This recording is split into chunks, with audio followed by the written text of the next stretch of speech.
Boa noite, hoje é sexta-feira, 19 de março de 2021, dia de São José. Na crença católica, ele é o padroeiro dos trabalhadores. Independentemente de qual religião você segue, sempre é tempo de pedir proteção aos trabalhadores, a todos aqueles que estão na luta diária para defender o pão de cada dia e também aos que, neste momento, defendem a vida enfrentando cara a cara o monstro do coronavírus. O seu jornal já está no ar com as notícias de interesse do trabalhador, dos movimentos populares e em defesa da democracia.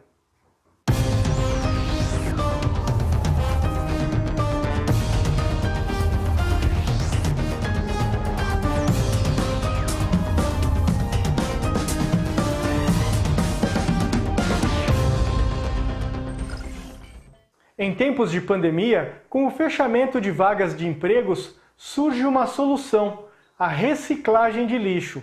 As cidades poderiam criar milhares de postos de trabalho se investissem em uma política que reduzisse o lixo a zero. É o que mostra a pesquisa da Gaia, Aliança Global Alternativa à Incineração. A reportagem é de Gihanna Rodrigues. Quando chegam nas cooperativas, os materiais recicláveis passam pela separação. Componentes como plástico e alumínio são reciclados, mas outros como vidro e isopor são descartados porque não têm valor no mercado. Os catadores acreditam que essa realidade poderia ser diferente se a reciclagem não fosse focada apenas no lucro das empresas. A questão dos vidros, do metal e de todos os outros materiais, há um processo de logística de chegada desse resíduo até a cidade, até o consumidor. Mas não há uma preocupação com o retorno disso na cadeia, porque justamente é caro. E um produto que tem um valor baixo, que não gera lucro, logo é descartado. E aí vira rejeito. Estudo feito pela ONG Gaia, a Aliança Global Alternativa à Incineração, presente em 90 países, mostra que se 80% dos resíduos recicláveis que vão parar em incineradores e aterros fossem destinados para alternativas como a reciclagem ou o reuso, seriam gerados até 36 mil novos empregos em cidades como São Paulo, postos de trabalho permanentes, com maiores salários e que melhorariam a qualidade de vida da população. Uma cidade como São Paulo, por exemplo, poderia se gerar no mínimo 50 mil postos de trabalho. Novos postos além daqueles que já são existentes. Porto Alegre, aqui que é onde eu estou, na região sul do Brasil, tem uma capacidade de gerar mais de 20 mil postos de trabalho. Quando se investe nos catadores, há um retorno pela questão do trabalho e pela própria questão do investimento. Os catadores não gastam dinheiro em Hollywood, não gastam na Disney. Os catadores gastam dinheiro lá na comunidade. Então faz com que toda a economia circular na própria comunidade comece a gerar. E aí acaba com violência, com fome, com todo o processo e tipo de exploração. A Política Nacional de Resíduos Sólidos determina o fim dos lixões, mas na prática a realidade é outra.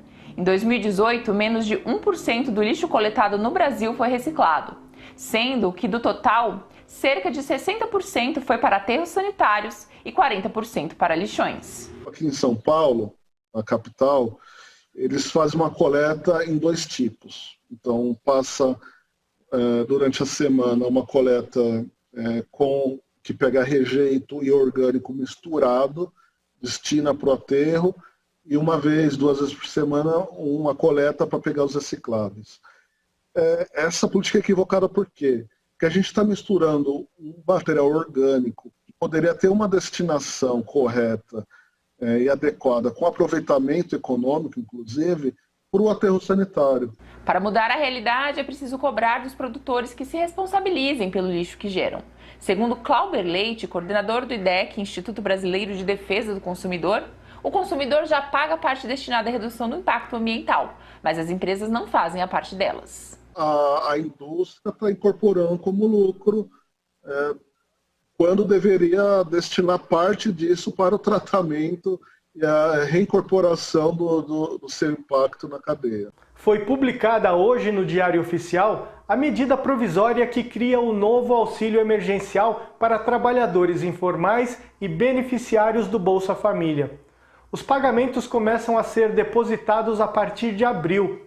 Para o DIESE, Departamento Intersindical de Estatísticas e Estudos Socioeconômicos, os valores são abaixo do esperado para a sobrevivência de uma família, principalmente dentro de um cenário de pandemia, alta de juros e do custo de vida.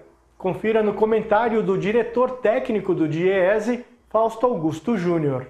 O governo recoloca o auxílio emergencial em patamares muito inferiores, iniciando em R$ 150, porque eles chamam de família monofamiliar, ou seja, uma família de uma pessoa, podendo chegar a R$ 375 para as chefes de família, para as mulheres que são chefes de família. E a maior parte das famílias, ou seja, tem mais de uma pessoa, vão receber R$ 250. É um valor muito aquém da necessidade da população brasileira. Se a gente olhar, né, R$ 250, a gente está falando aí em menos da metade do valor da cesta básica, e R$ 150 nós estamos falando em menos de um quarto do valor da cesta básica, ou seja, é um valor muito aquém das necessidades, no momento, inclusive, em que os alimentos têm subido muito de preço, a alta aí dos combustíveis, do gás de cozinha, tem puxado a inflação em geral. Agora, além de reduzir o valor, o que a medida provisória traz também é um enxugamento do número de pessoas que vão ser beneficiárias do novo auxílio, o que vai reduzir em pelo menos 20 milhões de pessoas, ou seja, mais de 20 milhões de pessoas não irão receber o benefício nessa nova rodada. No momento em que a pandemia está no seu auge. Nós estamos às portas de bater 300 mil mortes por conta da Covid, todo o sistema de saúde entrando em colapso, e aquilo que precisava ser feito, que era garantir o mínimo de renda para as famílias, o auxílio emergencial colocado não chega nem perto dessas necessidades. Em meio a tudo isso, a gente ainda teve o aumento da taxa de juros pelo Banco Central, pelo Copom, aumentando em 0,75, com a afirmação que precisava conter a inflação. E a gente sabe que o maior problema da inflação hoje não está em relação ao consumo, muito pelo contrário, a economia está gelada, mas muito mais pelo efeito do câmbio, ou seja, aumentar juros hoje é, de certo modo, remunerar aqueles que poderiam ou querem colocar dólar aqui no país. Essa é a intenção por trás do aumento da taxa de juros e que, de alguma forma, insistimos, né, volta a remunerar os rentistas. De um lado, a gente retira dinheiro dos pobres, com um auxílio emergencial muito menor, de outro, a gente aumenta a taxa de juros para remunerar mais os investidores e o sistema financeiro geral. Esse é o quadro do governo Bolsonaro, um governo que, de alguma forma, em vez de olhar para o conjunto da população, mais uma vez nega as necessidades do povo. O que nós precisamos hoje é vacina. Vacina para todos, vacina o mais rápido possível. Não bastassem os constantes ataques à democracia, a Justiça agora deu aval para o governo Bolsonaro comemorar o golpe de 1964, responsável por instaurar a ditadura no Brasil. A reportagem é de Daiane Ponte. A decisão do Tribunal Regional Federal da 5ª Região, no Recife, permite que o governo Bolsonaro celebre o dia 31 de março de 1964. A data marca a deposição do presidente João Goulart e a tomada do poder pelas Forças Armadas. Esses desembargadores têm o desplante de dizer que a comemoração de 64 não infringe os valores da democracia. Você comemorar 1964 é você comemorar a tortura, as detenções arbitrárias, os mais de 500 desaparecidos. Esse autoritarismo que está voltando hoje. O caso foi parar na Justiça no ano passado, após a deputada federal Natália Bonavides, do PT, entrar com uma ação contra o Ministério da Defesa por divulgar em seu site uma nota comemorando a ditadura. A Justiça pediu a remoção do conteúdo, mas agora a liminar foi derrubada pelo TRF5. Não é possível que o Estado, que o governo volte atrás no que é o entendimento do último período ditatorial. Isso no mundo inteiro, inclusive. Existe uma lógica da justiça de transição, uma lógica de reconhecer os períodos ditatoriais, no sentido, inclusive, de não reproduzi-los. Nós achamos que isso é um risco, na verdade, para a democracia.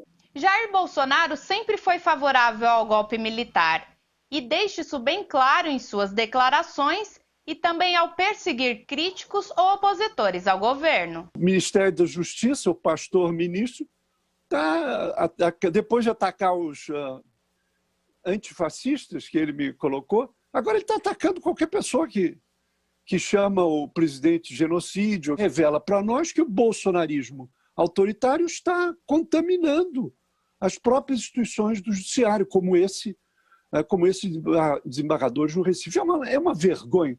É uma vergonha, além do mais, é uma ofensa querer celebrar a morte no meio desse morticínio ampliado, aprofundado pela ausência, pela omissão do presidente da República. O golpe de 1964 levou a um dos períodos mais autoritários da história do país. Foram 21 anos de censura, restrição de direitos políticos, prisões, torturas e assassinatos. Por isso, essa decisão do TRF-5 fere o direito à memória, verdade e justiça. Comemorarem o enterro da democracia em 64 é exatamente nessa linha de toda essa minoria que pede fechamento do Congresso, fechamento do Supremo. O governo Bolsonaro, ele é um capitão da reserva, ele traz muito essa lógica dos militares e ele defende esse passado autoritário nacional e ele está, então, ativamente, né, disputando essa memória. A intenção da deputada, nós estamos até soltando uma nota a respeito, é justamente seguir com a ação, recorrer a todas as instâncias cabíveis. Diante de seu comportamento na pandemia, Jair Bolsonaro poderá ser afastado se for responsabilizado por crimes cometidos no desempenho da função presidencial em ações contra a vida humana.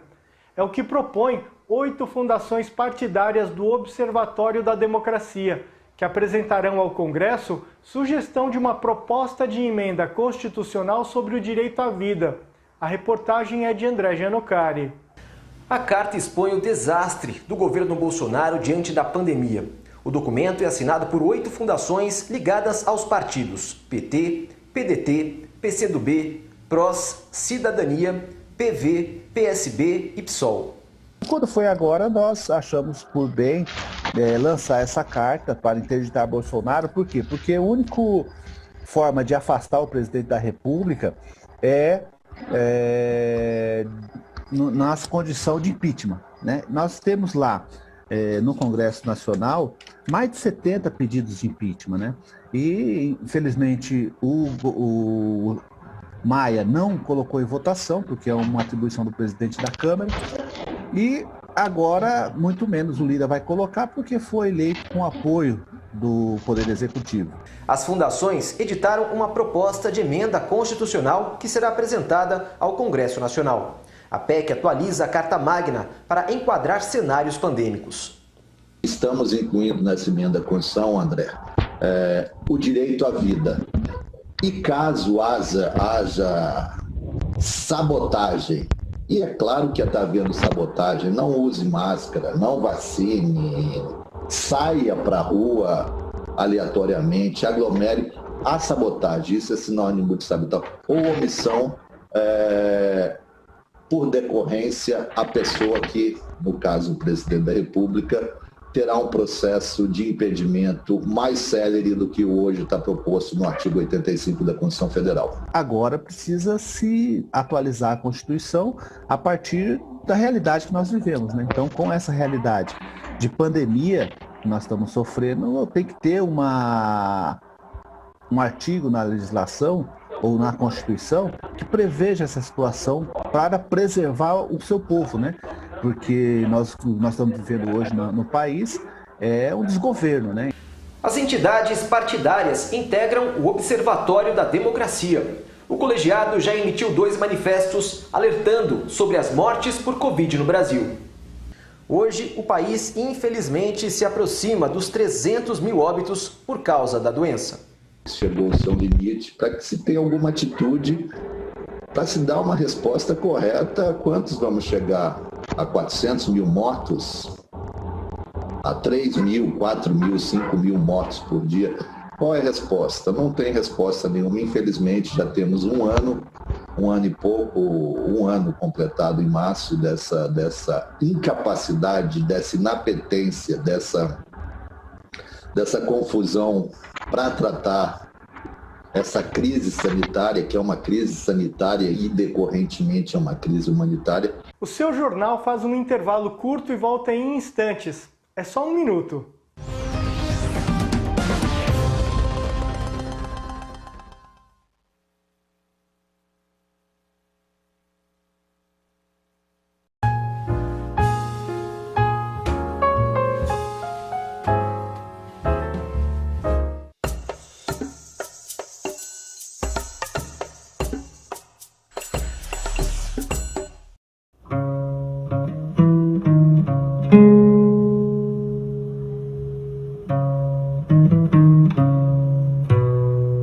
Passaram anos, muitos anos, ela no céu e ele no mar. Dizem que nunca o pobrezinho pôde com ela se encontrar. Depois que limparam todas as casas, eles ligaram para os outros amigos que não tinham casa, para eles virem, para morarem lá. Os amigos demoraram menos de 1 minuto para chegar lá e começaram a morar lá. O que é ser patriota? É muito mais do que levantar a bandeira, é defendê-la. O verde é das nossas matas e de tudo que plantamos. O amarelo é a riqueza do nosso solo, da nossa terra, e ninguém pode tirar de nós.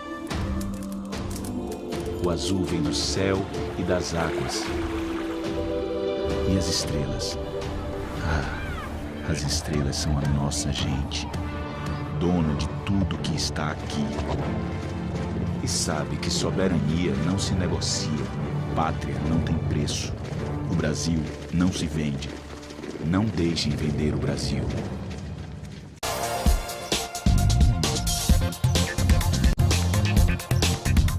Todo domingo você tem um encontro marcado aqui com a gente na TVT e na Rádio Brasil Atual. Análises aprofundadas, pontos de vistas e debates com os principais especialistas na área de economia, política, saúde, cultura e direitos humanos. Todos esses assuntos passados a limpo. Esperamos você todo domingo a partir das 18 horas aqui na TVT e na Rádio Brasil Atual.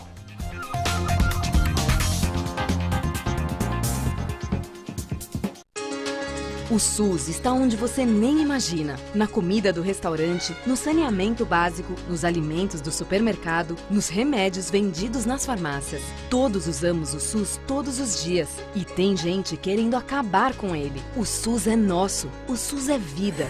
Campanha Nacional em Defesa do SUS. Participe! O Baianão segue com força total.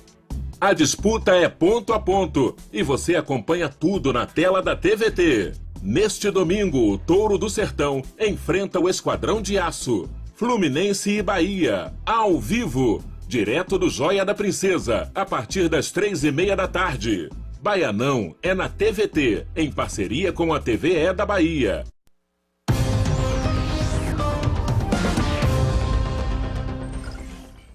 A 5ª edição da campanha 21 Dias de Ativismo contra o Racismo chega ao fim neste final de semana. O evento acontece online e reúne atividades realizadas no Brasil e exterior. Veja na reportagem de Viviane Nascimento. 21 dias para refletir e para agir contra o racismo. A campanha existe desde 2017. Em 21 de março de 1960, o apartheid, regime racista da África do Sul, promoveu um massacre, assassinando 69 pessoas e ferindo mais 186. E a partir desse massacre, a ONU vai considerar esse dia como Dia Internacional pela Eliminação da Discriminação Racial.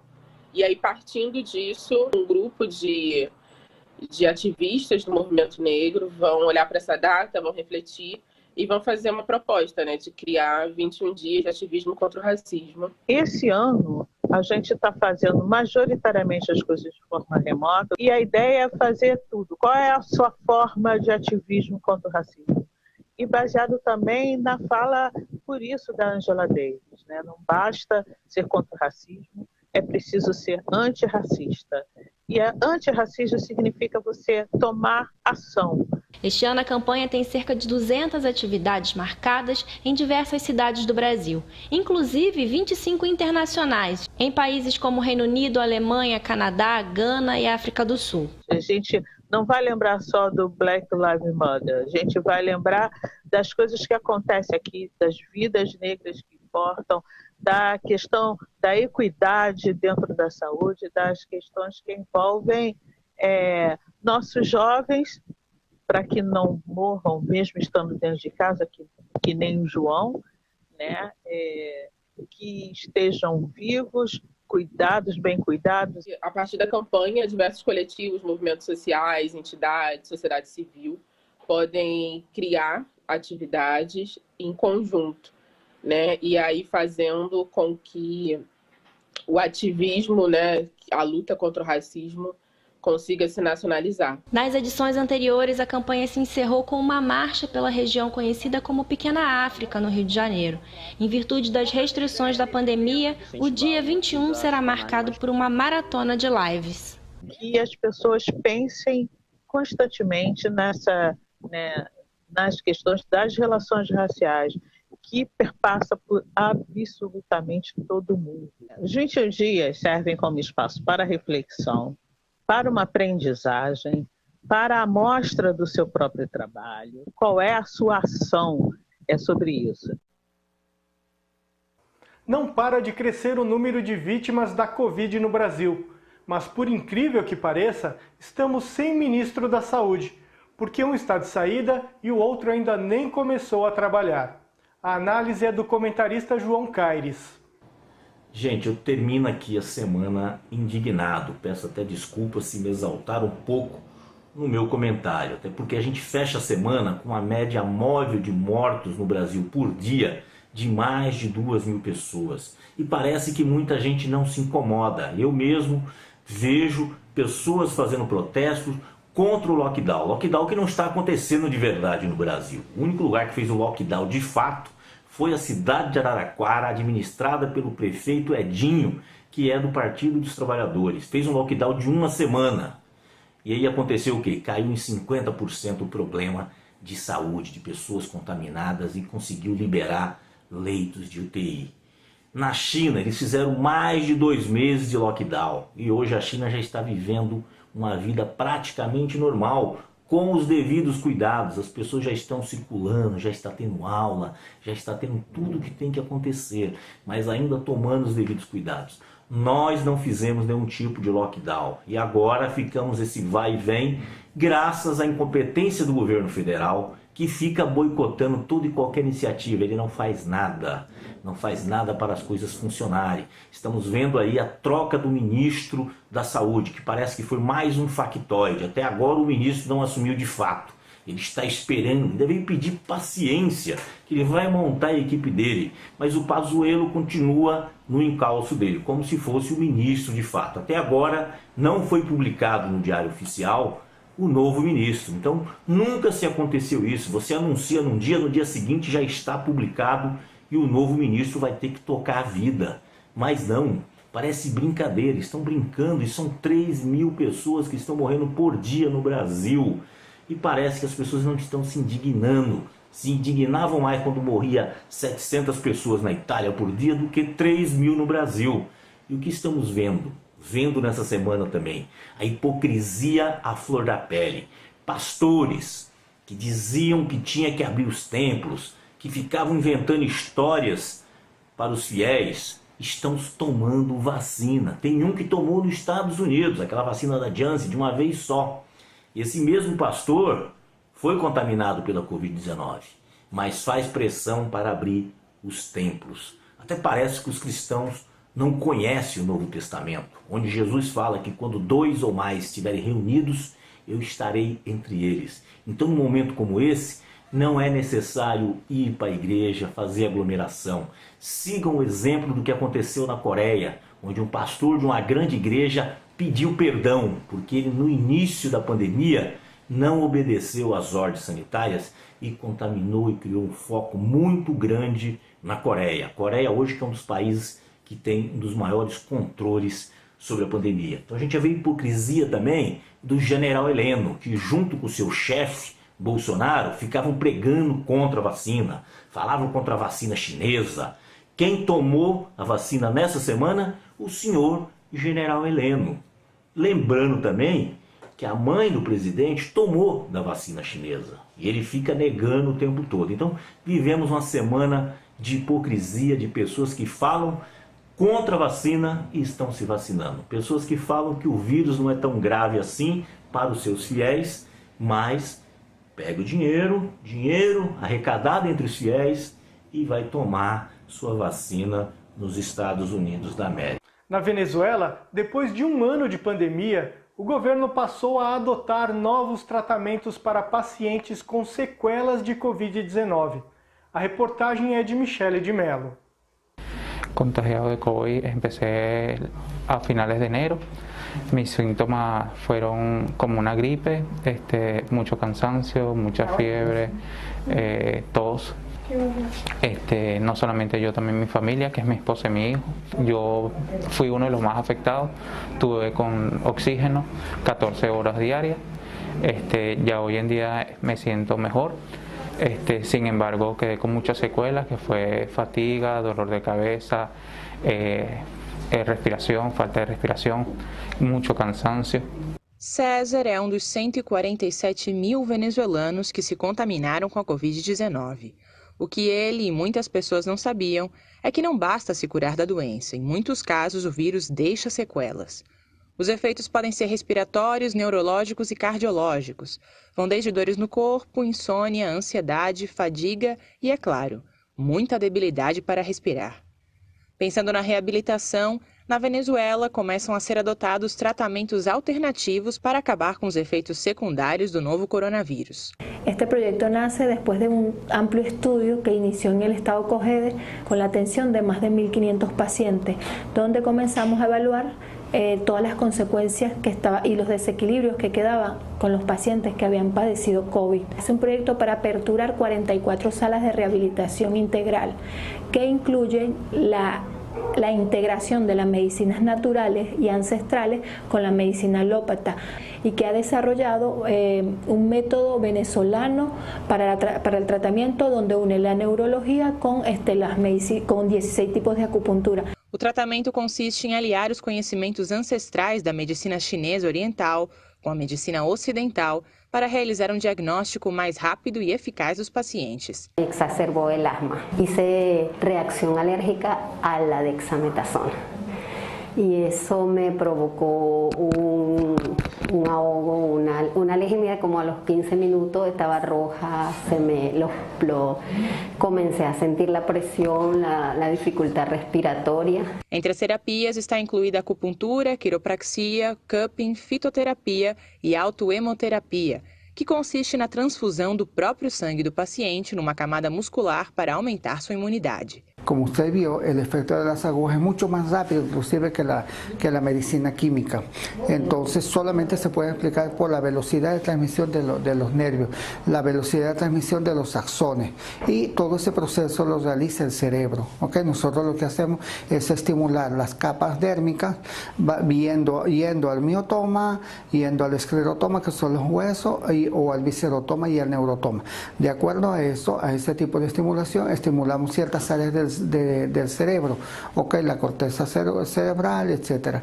Y logramos el efecto segundo. Creamos un efecto anti-inflamatorio, antiálgico en segundos. Há um ano da pandemia, a Venezuela garante atenção médica totalmente gratuita para prevenir a doença, tratar e reabilitar os pacientes que se contaminaram. Com uma taxa de recuperação de 90% e 1.459 falecidos, o país já iniciou a vacinação em grupos prioritários e se preparava para a volta às aulas e uma reabertura econômica ainda maior.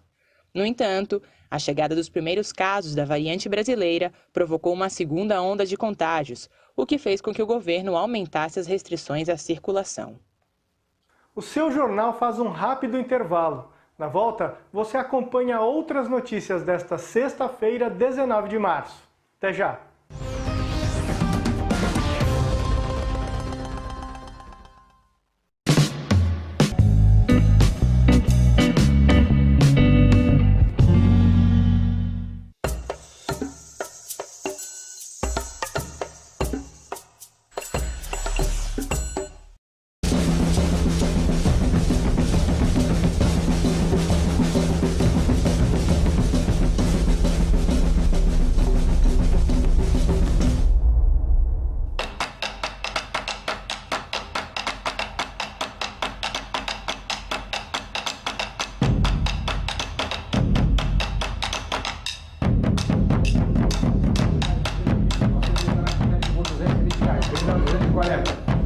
R$220 eu vou vender. Dou-lhe uma. R$220, dou-lhe duas. E R$220, ninguém mais. O 220 então fica na internet com o número 20.500. Parabéns, obrigado.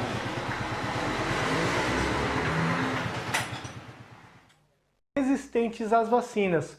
Confira na reportagem de Vanessa Nicolai do Brasil de Fato.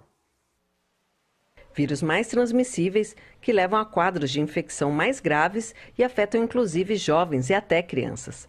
Essas são algumas das características das novas variantes do coronavírus detectadas aqui no Brasil.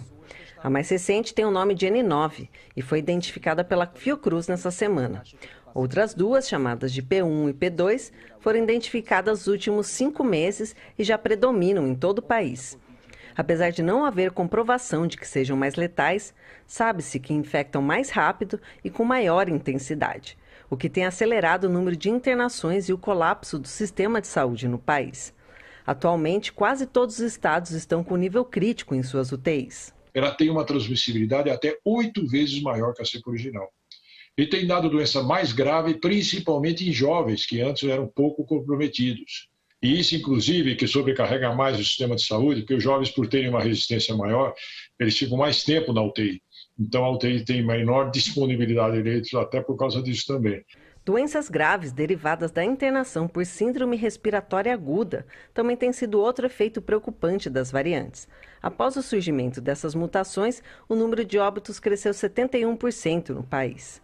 Só na última semana foram registradas mais de 12 mil mortes por Covid-19. Quadros de encefalite viral tem acontecido, que não aconteceu na primeira onda, acometimento miocárdio relacionado, do coração associado à Covid parece estar ficando mais frequente. A gente pega pacientes já com mais complicação bacteriana. O cenário atual é de extrema preocupação.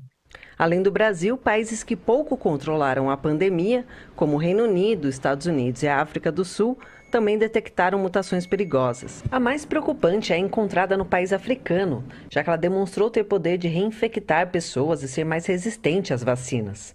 Contra a variante, a vacina de Oxford teve eficácia de apenas 20%, enquanto da Pfizer um pouco mais de 30%.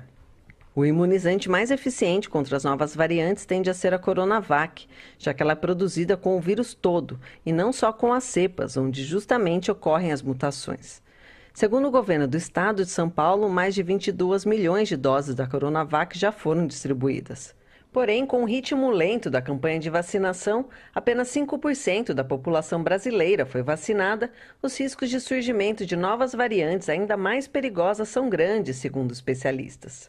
Para eles, a prioridade agora seria a contenção da propagação do vírus com medidas de restrições mais rígidas, como o lockdown, combinado a apoio financeiro aos trabalhadores. Qual que é a nossa preocupação? Nós não estamos fazendo isolamento, está pipocando variante nova, já tem a P1 e P2 identificada, é possível que nesse momento que nós estamos falando já tenhamos mais, e a gente tem estudo pequeno ainda, é muito inicial para a gente poder dizer se vai afetar ou não a efetividade da vacina. Tem que lembrar que seja a variante, seja a própria cepa original, elas vêm acopladas à gotícula de saliva.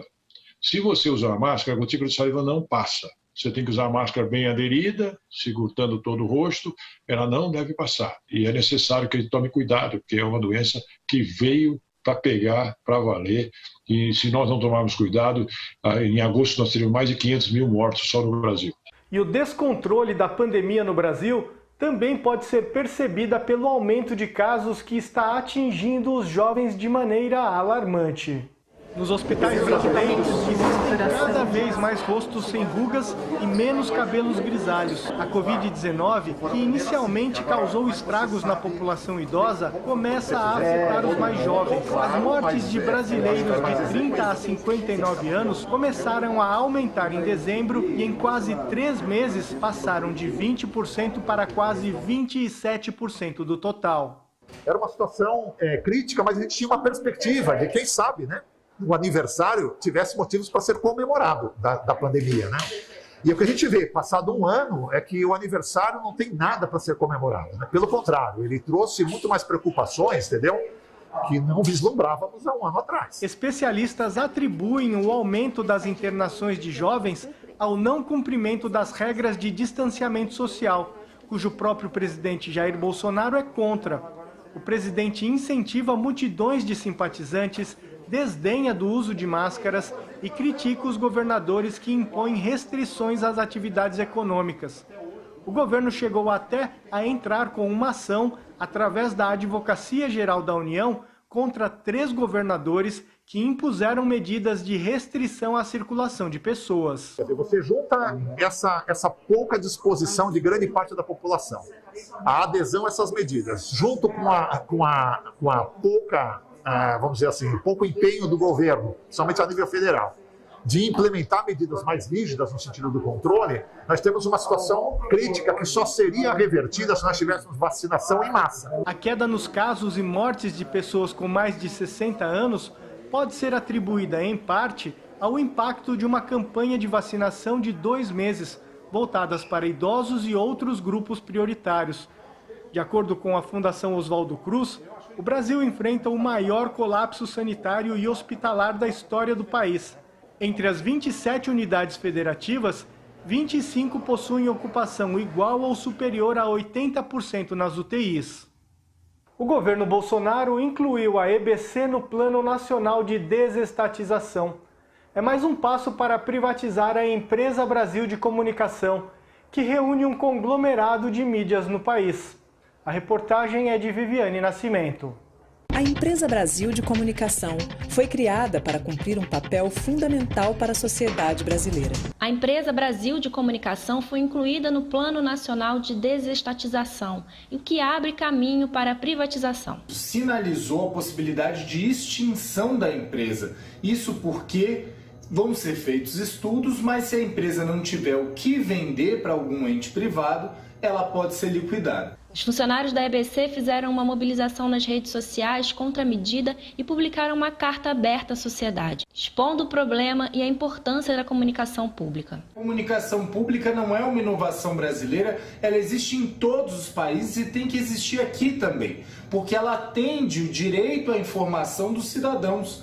E isso é fundamental, nós precisamos ter veículos, seja na internet, no rádio, na televisão, que garantam uma programação que as emissoras comerciais e que os sites comerciais não fazem, que atenda a necessidade da população por educação, por uma série de conteúdos culturais que mostrem a diversidade do país. A campanha de difamação contra os veículos sob tutela da EBC, especialmente a TV Brasil, começou ainda na campanha presidencial de 2018. A TV Brasil tem uma programação muito relevante, muito importante, uma premiada programação infantil, mas não é o único veículo de comunicação que a EBC cuida. Temos a agência, a Rádio Agência Nacional, que distribui conteúdo jornalístico de qualidade para inúmeras emissoras de rádio espalhadas pelo país. A possível extinção da EBC vem em consonância com outro duro golpe numa comunicação inclusiva e democrática. O governo já tirou do ar a TV Inis, única emissora do Brasil voltada para os surdos, com programação 24 horas em Libras, que era transmitida por canais de satélite e pelas redes sociais. Diferente dos veículos da EBC, a TV Inis era vinculada ao Ministério da Educação e saiu do ar por falta de verbas. Além dos inúmeros funcionários demitidos, o fim da TV Inis deixa sem acesso à informação uma população estimada em 10 milhões de surdos no país. Por favor, não fechem a TV Inis. Como que os surdos, como que a comunidade surda vai se manter informada se o único meio de comunicação que é a TV Inis fechar? A tentativa de barrar esses retrocessos passa pela conscientização da importância social dos veículos de comunicação. É preciso que a gente faça essa voz ecoar. A EBC não pode ser extinta, a EBC não pode ser privatizada. Ela pertence ao povo brasileiro e a gente precisa conversar para aperfeiçoar cada vez mais o nosso conteúdo e a nossa programação. A gente conta com a participação de todos os nossos compatriotas para que esse processo não vá para frente. A Volkswagen anunciou agora à tarde que vai suspender a produção nas 4 fábricas do país a partir da próxima quarta-feira por causa do agravamento da pandemia do novo coronavírus no país. A decisão de paralisação foi tomada em conjunto com o Sindicato dos Metalúrgicos do ABC, de Taubaté e São Carlos, em São Paulo, e de São José dos Pinhais, no Paraná. Os funcionários da área produtiva retornarão às fábricas no dia 5 de abril, após o feriado de Páscoa. Os trabalhadores da área administrativa farão home office. Ao todo, a Volks emprega 15 mil funcionários. A montadora informa que, com o agravamento do número de casos da pandemia e o aumento da taxa de ocupação dos leitos de UTI nos estados brasileiros, a empresa adota essa medida a fim de preservar a saúde de seus empregados e familiares. A empresa não informou se há funcionários contaminados. Os Arcos da Lapa, um dos principais cartões postais do Rio de Janeiro, amanheceram hoje cobertos por uma enorme faixa de apoio ao ex-presidente Lula. O ato foi realizado pelo Sindicato dos Petroleiros do Norte Fluminense. A enorme faixa foi estendida nesta manhã e tem como objetivo trazer à tona o nome de peso que o ex-presidente Lula tem dentro do cenário político. Para o Sindicato dos Petroleiros do Norte Fluminense, Lula se preocupa com a soberania nacional e é o único que pode resgatar a economia e vacinar o povo brasileiro. Por isso, a categoria pede na faixa Lula presidente em 2022. Durante a ação, os petroleiros também pediram a prisão de Sérgio Moro, que comandou a Lava Jato, operação que contribuiu para destruir empresas, como a Petrobras, empregos, a economia e a política do país. Cresce o número de procedimentos abertos pela Polícia Federal para apurar supostos delitos contra a segurança nacional. O aumento foi de 285% nos 2 primeiros anos do governo Bolsonaro, na comparação com o mesmo período das gestões Dilma Rousseff e Michel Temer. Houve um total de 20 inquéritos entre os anos de 2015 e 2016. Já entre 2019 e 2020, foram 77 investigações. As apurações baseadas na Lei de Segurança Nacional foram, de longe, as que registraram maior aumento. O uso da Lei de Segurança Nacional é contestado por juristas e há 23 propostas de alteração protocoladas no Congresso. A redação atual da lei é de 1983, na fase final do regime militar e anterior à Constituição de 1988. A legislação tem sido usada para embasar investigações contra opositores do governo Bolsonaro. A Defensoria Pública da União entrou com um habeas corpus coletivo no Supremo Tribunal Federal para pedir o fim das ações penais e inquéritos baseados na Lei de Segurança Nacional contra críticos do presidente Jair Bolsonaro. Confira agora fatos e imagens que marcaram a semana.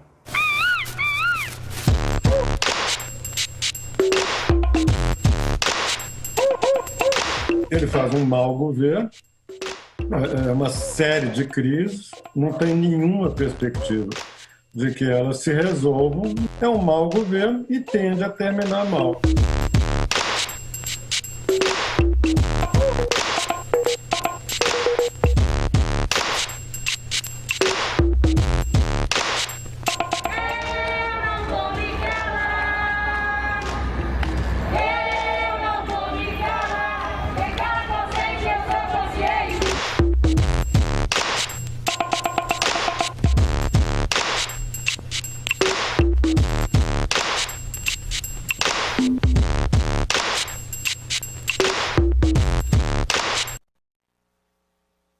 E amanhã, às 11h30 da manhã, tem estreia aqui na TVT. Prerro, uma parceria entre o grupo Prerrogativas e a TVT. O programa será comandado pelo comunicador Gustavo Conde. Quem abre essa estreia é o jurista e ministro do STF, Ricardo Lewandowski, com o tema Uma Vida Dedicada à Justiça. Não perca essa conversa franca sobre leis, sobre democracia e, principalmente, o momento conturbado que o país vive. Então amanhã, às 11h30 na TVT, canal 44.1 e também pelo youtube.com/RedeTVT, tem estreia do programa Prerro com Gustavo Conde. O seu jornal está chegando ao fim. Não se esqueça, o coronavírus não escolhe etnia, classe social e nem religião. O momento é extremamente delicado. Então se cuidem e ajudem a cuidar do nosso país. Afinal, os brasileiros merecem muito mais que a miséria humana que Bolsonaro serve diariamente ao povo. Segunda-feira, nós voltamos para seguir mostrando as lutas por direitos humanos e democracia. Até lá!